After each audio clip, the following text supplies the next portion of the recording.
Can you help me pray for me? I know I feel sad. I wanna cry. Obal dia bersam ke pramjan punya midai. Artah pungkin dengan bersam. Mana ponyo. Nay jilam phung chèo mang ke phung chèo mang. Ita na pernah nungai lah ke tut ngor. Sok nare prak ke hum geh nang. Ke menjual di lah mana ke an 20,000 40,000 ribu hai yo lah. Pưa băng mình cực tật cổ cái đứt đất bạc ui cầm nào ăn pram mà hang rồi anh giò rồi để ăn cực dừa hang có chép ăn cực dừa hang để cực giò là gì mà một bằng hạt là giò mà phải giò tôi cũng cực đấy ăn nó coi như bữa bài lư khen bữa là cực giò bằng bữa mặt cực bữa bằng tu pharo khen bữa cứ mốc lắm theo reo đó biết được là thì tất khách giờ mệnh mặt được về nào mô tôi đầm bằng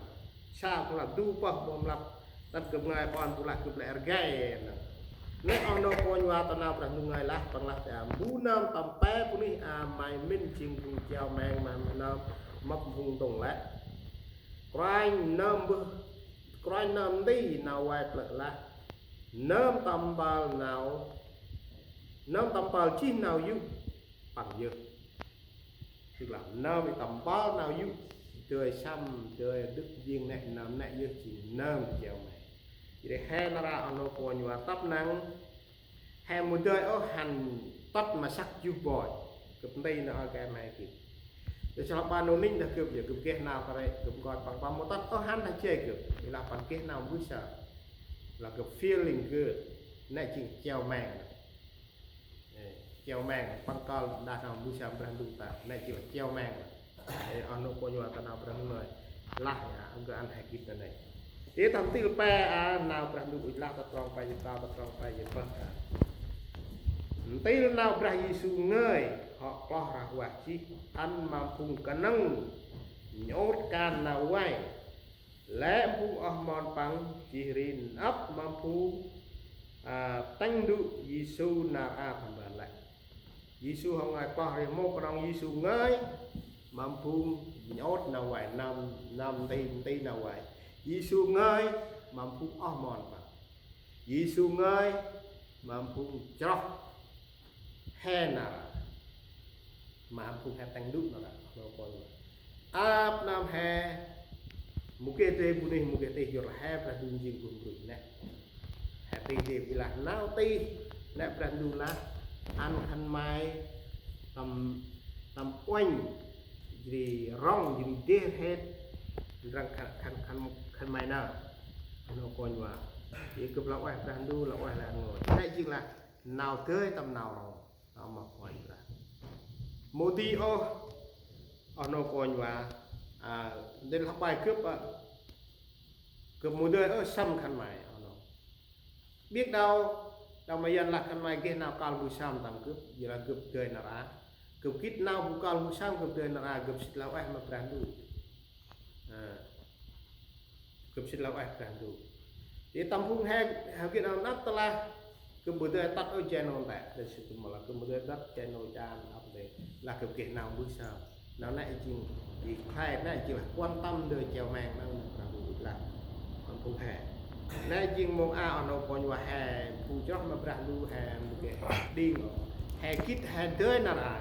hè kít hè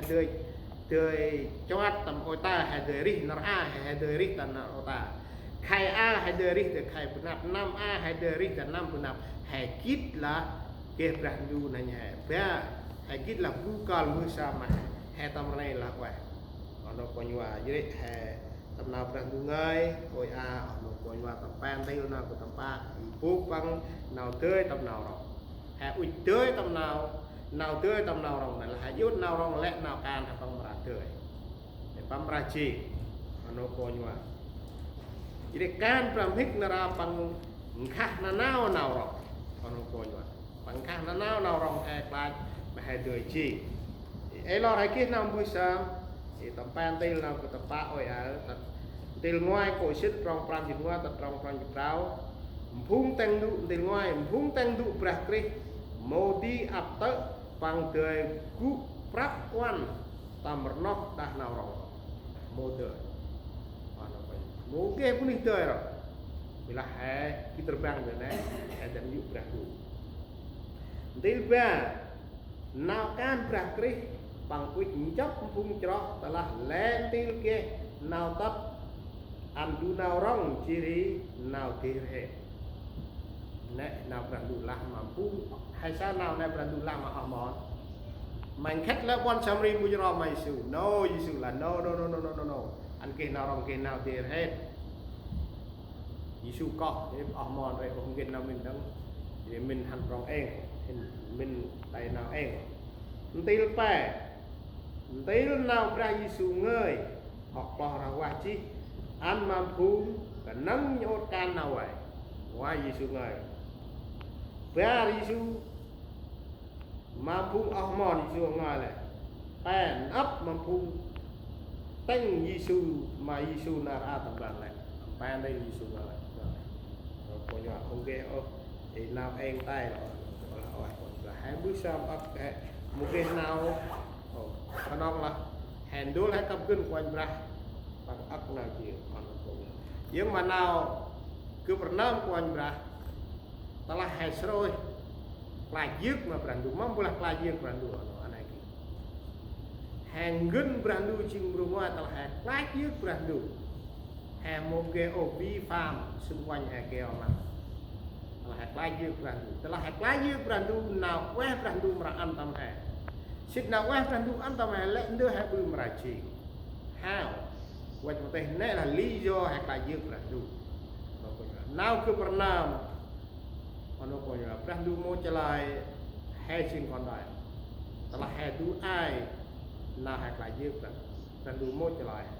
one day đâu mi là one day one time sometime mi là nào nhon là một ngày nào đó hay một cái berandu meraan hai lương cả chính chụp ngày coi chụp play rồi ăn chụp hai ad Facebook và tập ban đó ad bằng nam hai ta đằng nào community ano ko ya lẽ những video này ít nào là mình áp lên bằng nào hay ta hai nghìn ra hai năm mà con đông hai ít lắm hai tầm tàng ba chít mà phàm tí nào ngơi chính tộc ta tay nguyện hai đứa chim buộc me buộc mực